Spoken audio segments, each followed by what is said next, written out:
principalmente la hipotonía, ¿verdad? Entonces vamos a tratar al niño como cualquier niño hipotónico, ¿verdad? Que necesita ayuda para lograr los componentes normales del desarrollo, porque si estamos hablando de hipotonía, estamos hablando de que el niño va a partir con una desventaja en relación a los otros niños. ¿Por qué? Porque no va a poder moverse como los otros niños, ¿verdad? A veces cuando los niños no se mueven, los doctores le dicen, no te preocupes, le dicen a los papás, si es Haragán. Y yo les digo que los niños no son haraganes. Los haraganes somos los adultos, ¿verdad? Los niños no. Ellos se quieren mover y si no se mueven es porque no pueden. Entonces vean cómo a ellos les cuesta más alcanzar lo que a un niño normalmente lo va haciendo. Para ellos es mucho más difícil porque tienen que aprender a moverse con esta hipotonía, ¿verdad? Entonces traigo un gráfico que me va a ayudar a explicarles un poquito más de qué estamos hablando cuando decimos hipotónico. El tono normal de nosotros varía entre una y otra persona. Y yo creo que cuando hicieron la práctica de pelota, si es que la hicieron, se dieron cuenta que unos nos cuesta más que otros, unos somos más hipotónicos que otros. El tono varía dentro de los límites de lo normal. Entonces aquí tenemos en rojo un tono normal, ¿verdad? Y ustedes ven variaciones de tono, depende de la actividad que nosotros estamos haciendo, ¿verdad? Si estamos descansando, pues mantenemos un tono de descanso. Luego podemos tener actividades que nos exigen un poquito más, luego más, como correr, actividades de más esfuerzo. En el caso de los niños hipotónicos, tenemos acá, ellos igual fluctúa su tono, pero siempre dentro de los límites de lo normal. Y arriba tenemos la hipertonía, que para el caso no nos interesa porque no tenemos ningún niño hipertónico con síndrome de Down, a menos que tenga otra patología asociada, como podría ser parálisis cerebral. Entonces, ¿qué vamos a tener? Tenemos un retraso en la adquisición de los componentes normales del desarrollo como consecuencia de la marcada hipotonía. Y es por esto que muchas veces los médicos dicen, no, si el niño Down no necesita terapia, dicen, si ellos caminan solos. A lo mejor va a caminar solo, pero ¿a costa de qué? Pero a costa de que va a aprender a moverse con patrones anormales de postura y movimiento, que es lo que básicamente vamos a buscar en la terapia, ¿verdad? Tenemos que tratar que el niño se mueva lo más adecuadamente posible.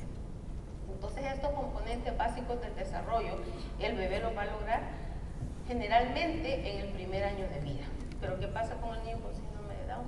No lo va a lograr en el primer año de vida, y aunque tal vez nuestro objetivo no va a ser que lo logre en el primer año de vida, el objetivo nuestro va a ser que aunque vaya atrás, vaya haciendo las cosas, pero las vaya haciendo correctamente, y que no aprenda a moverse con esos patrones anormales que más adelante van a interferir en que tenga una adecuada postura y un adecuado movimiento. Entonces, si me prestan la muñeca y no sé dónde está el canapé, el muñeco se parece mucho a un bebé con síndrome de Down, por lo hipotónico. Solo que él bien severo.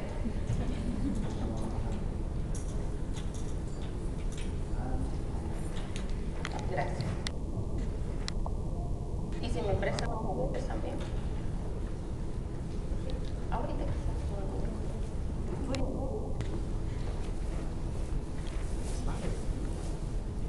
Sí.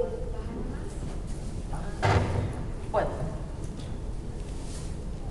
¿Qué pasa con el bebé? Tenemos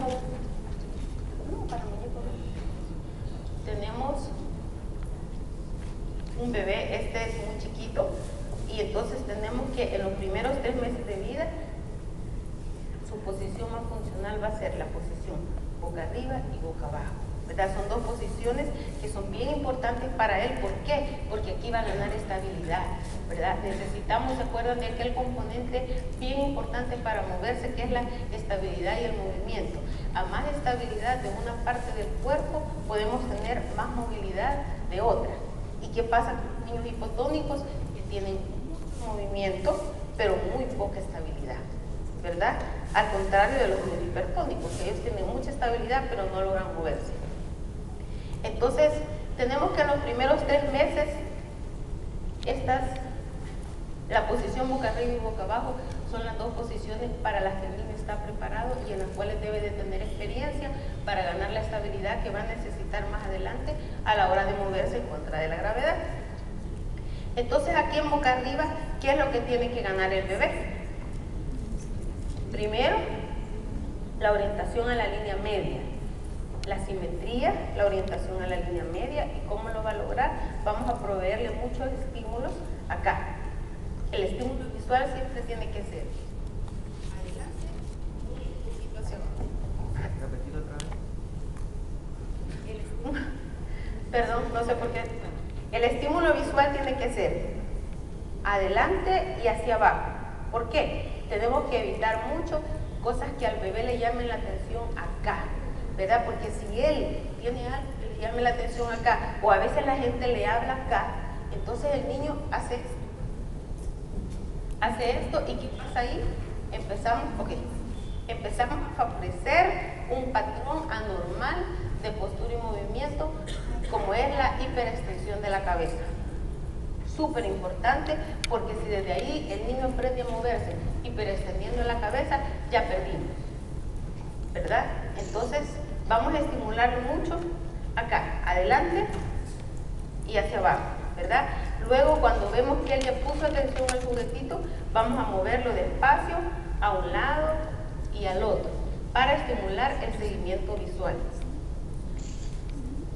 Más o menos a los 3 meses ya él va a poder hacer esto, ¿verdad? Tomar un juguete y a los 4 meses llevar su manita hacia arriba, porque ya el hombro ya ganó la estabilidad que necesitaba para que la mano pueda levantarse en contra de la gravedad y hacer algo con un propósito, que es el propósito de tomar el juguete. Cuando el bebé ya es capaz de hacer esto, decimos que ya ganó la orientación a la línea media y el control de sus bracitos en contra de la gravedad. Él va a poder hacer esto, ¿verdad? Luego va a empezar a levantar también sus bracitos, sus piernitas, acá, ¿verdad? Recuerdan que un músculo antes de activarse tiene que elongarse.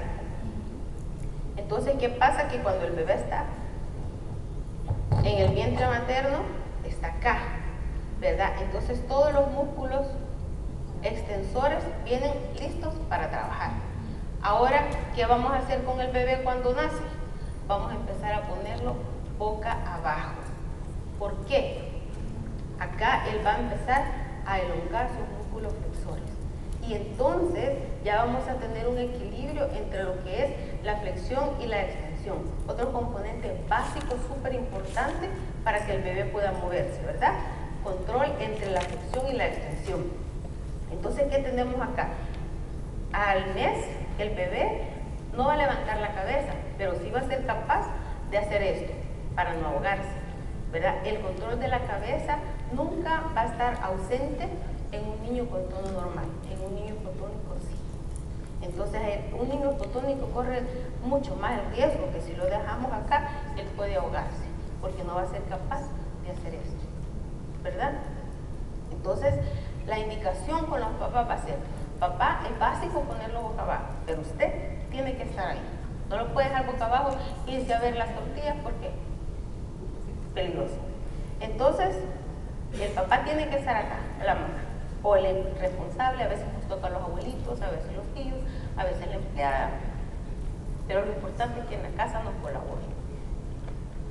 Entonces vamos a empezar que más o menos ahí al mes y medio, 2 meses, el bebé va a ser capaz de empezar a hacer esto, poder girar su cabecita a un lado y al otro. Está ganando propiocepción en su carita también, ¿verdad? Porque él está haciendo esto. Posteriormente va a ser capaz de levantar su cabeza y apoyar sus codos. Entonces, ¿qué vemos aquí? Empieza a ganar el control, primer control voluntario del ser humano, el control de su cabeza, ¿verdad? Luego, el apoyo de sus antebrazos es bien importante, porque a veces cuando los niños no logran esto, tenemos niños que hacen esto, porque están deteniéndose con los hombros, ¿verdad? Y tenemos que lograr. Aquí empieza otro componente básico del desarrollo, que es la disociación. Primer disociación de los seres humanos: disociar la cabeza de la cintura escapular. ¿Para qué nos sirve eso? Para que podamos hacer esto, tener la cabeza, mover nuestro brazo. Pero si no logramos esa disociación, tenemos esto, ¿verdad? Siempre va a estar haciendo esto. ¿Por qué? Porque no logró esto. Entonces, por eso la posición boca abajo es básica. La mayoría nos llega y dice, lo pone boca abajo. No, es que fíjese que no le gusta y llora. Es entendible para todos los que tenemos bebés. Si el niño llora, no queremos que llore. Pero entonces ahí es donde empieza nuestra primera intervención a los papás, ¿verdad? El papá, él llora no porque le duela, sino porque es una posición que le exige trabajo. Y a lo mejor no le gusta trabajar porque es más fácil no hacerlo, ¿verdad? Pero tiene que hacerlo. Y es mejor que llore un poquito ahorita y no que lloremos nosotros después.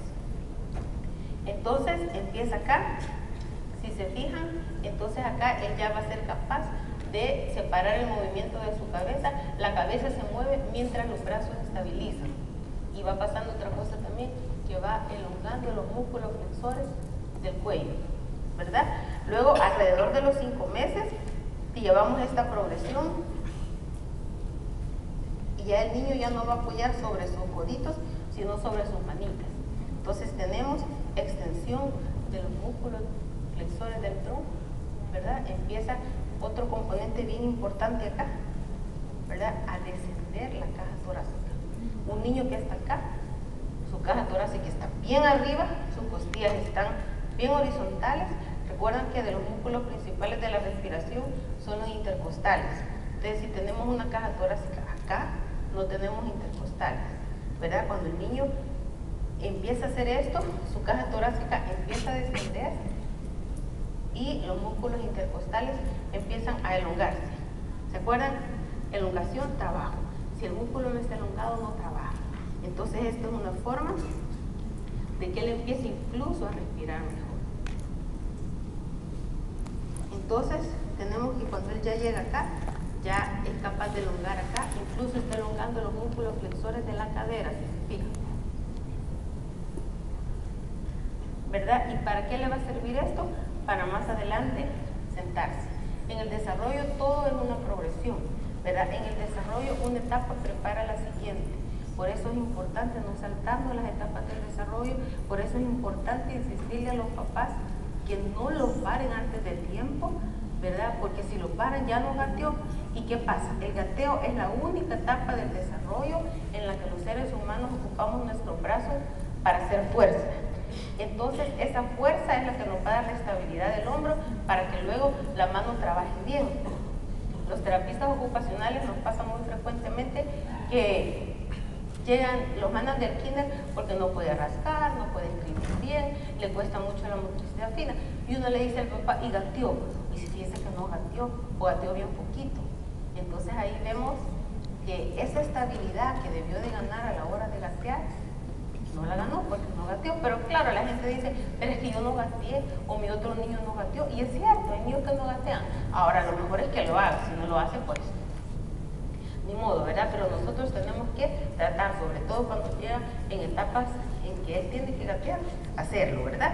Entonces luego tenemos que ya más o menos en el 5º, 6º mes el niño va a empezar a poder sentarse. ¿Por qué? Porque ya tiene, ¿se acuerdan? El equilibrio entre la flexión y la extensión. Entonces puede sentarse acá, pero no va a ser capaz a lo mejor de salir de la línea media con control. ¿Por qué? Porque aún no ha integrado los componentes rotacionales. Entonces debemos empezar a ponerlo más sentadito. Cuando él aún no se mantiene por sí solo, pues vamos a ayudarlo nosotros, y cuando ya se mantiene lo dejamos. Y luego vamos a empezar a decirles a los papás que pongan juguetitos a un lado y al otro. ¿Por qué? Porque esto va a hacer que el niño haga esto, ¿verdad? Que gire a un lado y al otro. ¿Qué va a ganar ahí? Componente rotacional, ¿verdad? Aquí empieza el componente rotacional básico para la marcha. Necesitamos definitivamente un control del tronco en todos los planos para que el niño pueda caminar adecuadamente. Entonces, ¿qué va a pasar?